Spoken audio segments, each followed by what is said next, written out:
We got a presidential election coming up very soon. Over the past 6 or 8 weeks, I've gone pretty deep here in the artificial intelligence world and had all the experts on, and you're looking at some of the stuff they're creating. Now, fast forward now 12 months from now, you could argue, James, that someone would create that Pfizer video you made, but with AI. Do you see this as a real concern when it comes from even the kind of things you're doing or anyone else is doing, or disinformation or misinformation, especially around an election?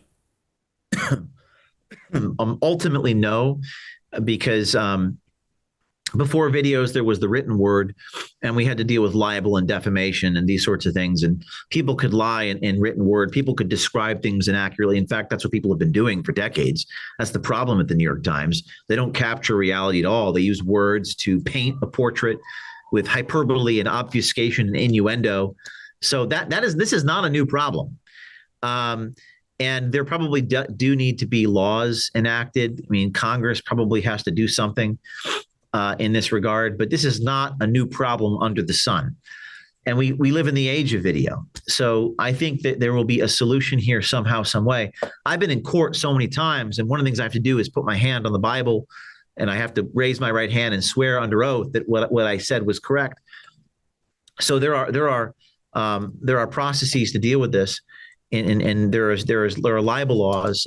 In getting sued so many times, I've had to tell the truth. So there still is the currency of trust in journalism, and it's important for editors. It's important for journalists to maintain that. And if they don't, there are often consequences in the courts. So it's really something the courts should be remedying. Well, you also said image is everything. And if you've got a lot of different images and video and disinformation with very short time frames, it could get a little crazy, right? It could. And that's why it's ethics is so important in journalism. Like, for example, you got to reach out to the person for comment when you post a video of them. And Pfizer commented and verified the video. So it's like there's a certain like bread and butter that you should never lose. There are certain ethical boundaries that you shouldn't cross. And not everyone should strap on a camera and record everything everywhere. You shouldn't record people's bedrooms.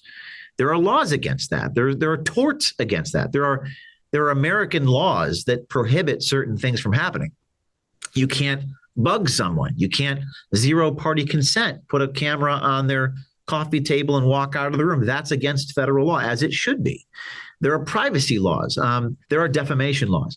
But your point is, will the technology get to the point where this stuff becomes so ubiquitous that I hope that when we reach that point, that it's that the stakeholders, Elon Musk is a leader of Twitter.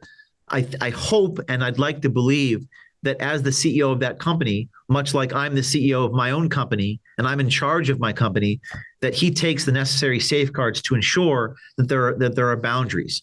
And before we post a video of someone in a setting like that get verified, that there be a request for comment, and independent citizens have to learn about that, which is why I'm having all these classes on these things so that you can learn. You owe it to yourself to know about this before you do it. Much like owning a gun, you owe it to yourself to receive training prior to using it. When you use a hidden camera, there are a whole batch of ethics and legal considerations that you have to be aware of.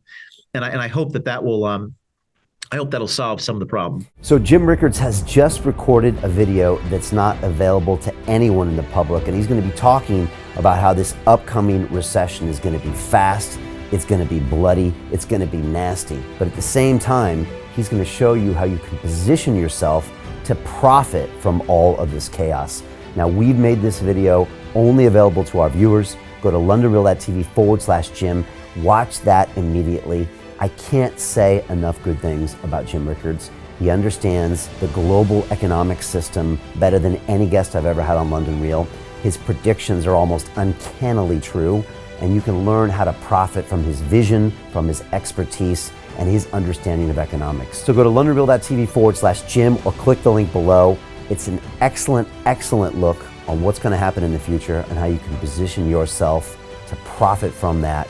Jim is one of the best in the business, one of my favorite guests on London Real, and he's very, very good at predicting the future and showing us all to profit from it. So click the link, and I hope you enjoy. Hey, it's Brian Rose, founder of the DeFi Academy. I've told you my 4-week crypto bootcamp is amazing, but don't take my word for it. This is what my students are saying. The DeFi Academy was an amazing experience for me. It took me totally out of my comfort zone. In this course, I was challenged, I was held accountable, and pushed to do things that honestly weren't always easy. It's been phenomenal, and I can't believe we're already up on our 4 weeks. It has flown by. Going through this DeFi accelerator by far was one of the best courses I've taken. You do this course, you really get into the nitty-gritty of the activities that will make you comfortable with decentralized finance. Thank you so much to Brian and everyone at London Real and the DeFi Academy for even putting together an amazing course like this. Anybody else that wants to do it, please sign up. It is well worth the money.